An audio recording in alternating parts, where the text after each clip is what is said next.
জাতীয় নির্বাচন ও গণভোট আগামী বছরের ১২ই ফেব্রুয়ারি অনুষ্ঠিত হবে। সুষ্ঠু নির্বাচন আয়োজনে ভোটের পরিবেশ ঠিক রাখতে আইনশৃঙ্খলা সংক্রান্ত বিশেষ পরিপত্র জারি করেছে নির্বাচন কমিশন। নির্বাচনী মাঠের পরিবেশ ঠিক রাখতে ১৩টি বিষয়কে গুরুত্ব দিয়ে নিরাপত্তা নিশ্চিত করতে বলা হয়েছে। ভোটার, প্রার্থী, ভোটগ্রহণ কর্মকর্তা, ম্যাজিস্ট্রেট, ভোট কেন্দ্রের স্থাপনা, ব্যালট ও নির্বাচন সামগ্রী পরিবহনে নিরাপত্তা নিশ্চিত করতে বলা হয়েছে।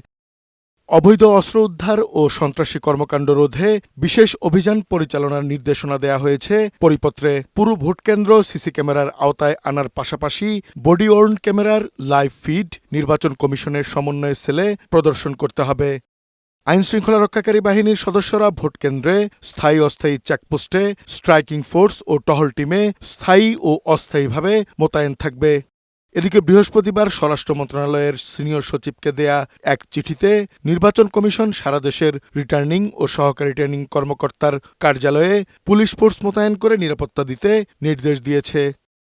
কাজী ফরিদ, বৈশাখী সংবাদ, ঢাকা।